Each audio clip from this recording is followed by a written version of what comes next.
Today on the Car Next Door, we are checking out Darryl's 1969 VW Type 2 pickup truck named Deiter. Remember to like, share, and subscribe. Let's go.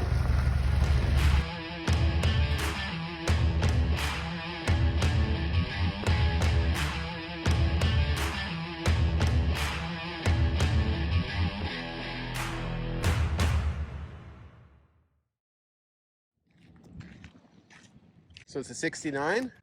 Yeah, it's hard to tell. Like if you're a Volkswagen aficionado, you'll notice that the front end's not right because it's got a later model bay window front. The signal markers are supposed to be down here, but whoever replaced the skin probably couldn't get a low light. Oh yeah, so it's got a whole new front skin on it. Yeah. One time I have access to them, but I'm not going to bother doing anything until I decide to redo it because, obviously the rust is starting to come through already. Yeah. And whatnot, so. Well, right now it's great the way it is, and it's a driver, right? Yeah. So. Yeah. Oh no, mechanically it's all there. It's sound. Yeah. And what does it have like a 1600 in it? Yeah. 1600 single part. Just the stock motor that it would have come with. The only thing that's different on there is the exhaust. Just a header instead of the factory exhaust. So. Yeah. Oh yeah, it looks clean too. Yeah, one time it would have had the factory gas heater in it. That was taken out. The cab heater. Yep. Yeah. Yeah, it would have been over here. You can see where the opening is over there, and then if you in the treasure chest, the storage compartment, you can see the hose running back on the back end of it. So yeah, it was the factory color was an off-white. You can tell when you get into the. Oh, okay. Yeah, so it's wherever they didn't mask off or whatever properly. They didn't paint the inside of the treasure chest and whatnot. So I like the bumper sticker. Yeah, go to Brown's Buses online, and they have all these different magnetic stickers. So yeah. And the side gates and the end gate fold down. Oh yeah.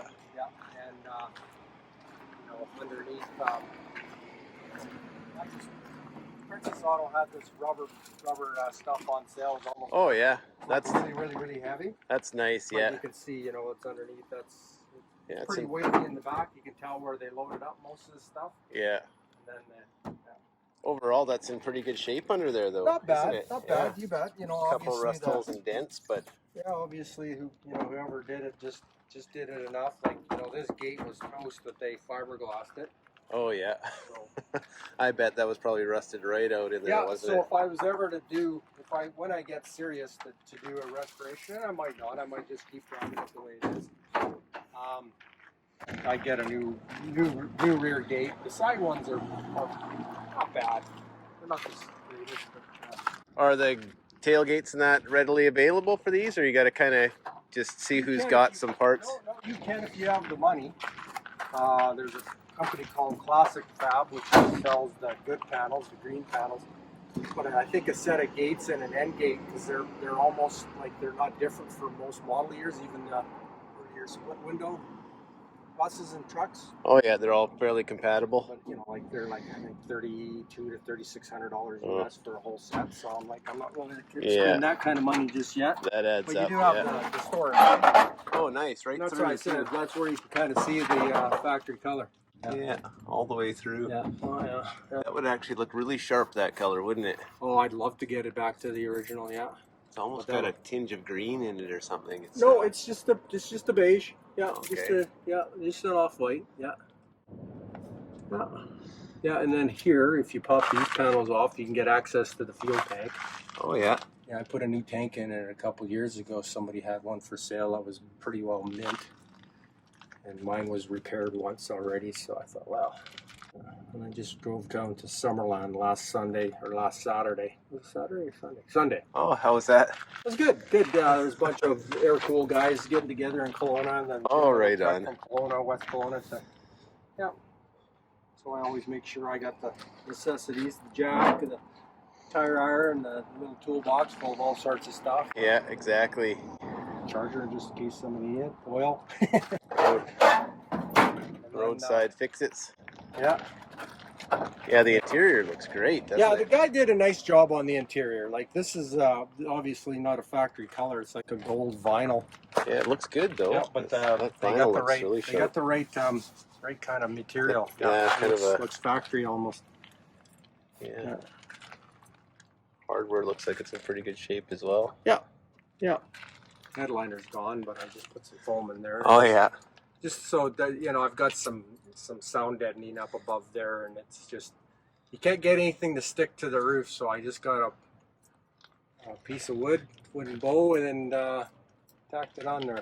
The dash is pretty decent too, isn't it? Yeah, yeah. There's a crack here and there, but other than that, it's good. I was just over at Bruce Coach the other day, and they use hull liner for their ceilings, and they have all sorts of different types of material. So that might be an option for your headliner. Yeah, well, because I can get the factory one, but you have to take the front glass out and rubber because it folds in. You can see where it tucks in underneath. Oh yeah. When I got it, it was just hanging right, so I just took it all out. Yeah. You can see where it would clip in underneath there, eh? So. Right. Yeah. Yeah, there's always something to do, but like I said, right now mechanically runs.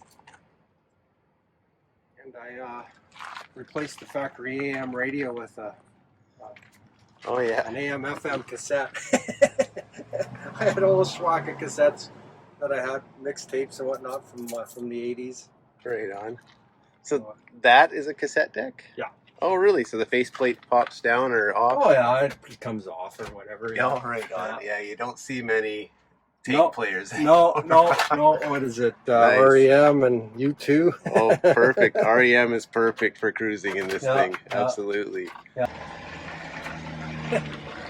That's solar powered, that one. The other one just. Other one you gotta Yeah. get them going. Yeah. And then I got tired of spilling coffee, so I bought this cup holder.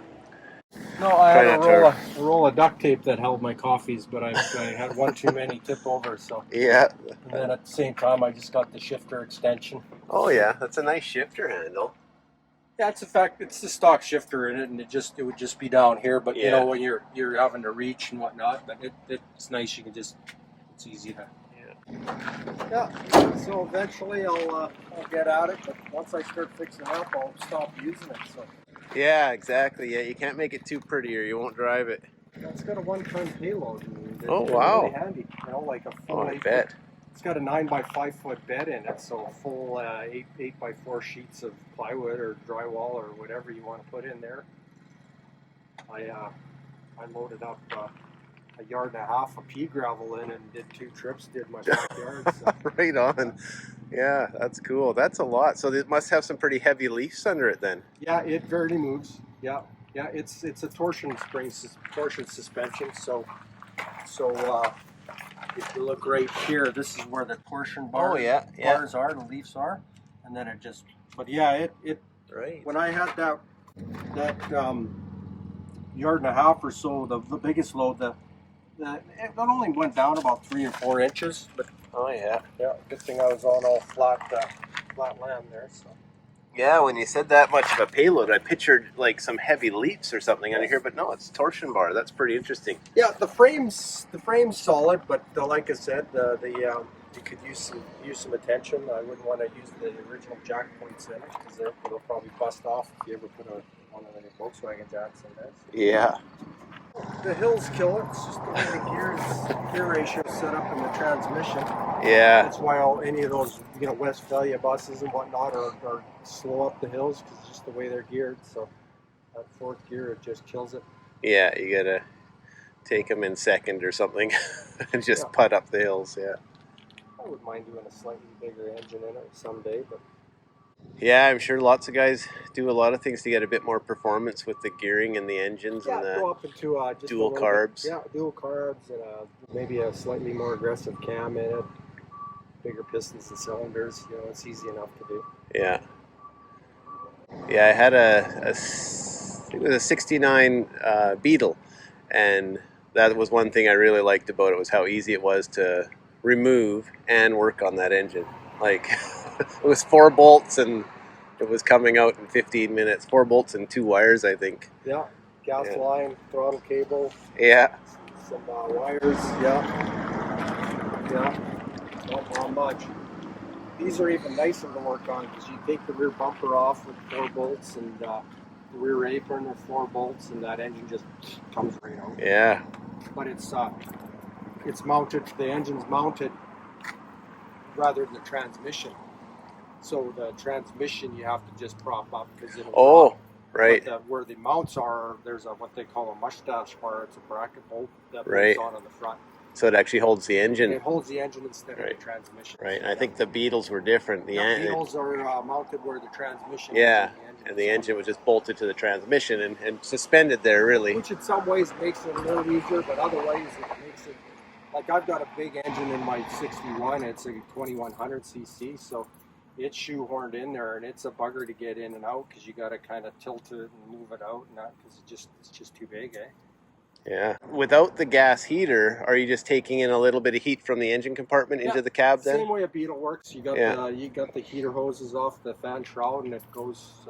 The heater boxes are bolted right on, out of the exhaust manifold. It goes through it, and then there's a Y pipe that goes in. That just runs up. The insulator runs up into the cab. So Oh yeah. it's not awesome, but it's good enough for these winters out here. So the guy bought it out of Fort Capel, Saskatchewan. Posted the motor because he drove it with the gates down. Oh yeah. You're blocking So off you've got all the. lots of flexibility, eh? Yeah, this is too cool. Yeah. And the little thing about these holes in the hatch. So if you have the gate down and you're driving, like the back gate down, you wouldn't want to do the sides. The holes there the brake lights will Yeah, that's perfect. Someone was thinking. Yeah, even have a little step there, but I don't know if I want to stand on that too much right now. Yeah. No, that's cool.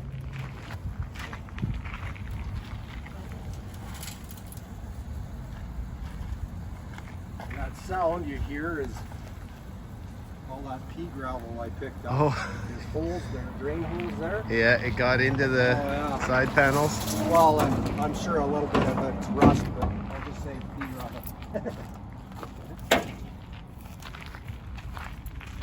No, it's got lots of potential if I ever wanted to get down. It's a good project, a solid one. Like I said, right now I'm just driving and having fun. Right on. Well, thanks for your time. It's a really cool car. I'm glad I stopped to meet you and talk about it. It does get its fair share of attention. Oh yeah, lots of thumbs up, lots of honks. Yeah. Lots of people don't mind passing it, I'm sure. No, when you're going to Kelowna and some of those hills on the highway there, it's a trial. But Yeah. if I have enough, I know where they are. If I don't have somebody in front of me slowing me down, I can usually get up there pretty okay. But I'm still doing maybe 70 km by the time I hit the top of the hill, right in the right hand side of the logging process. Yeah. Right on. Cool car.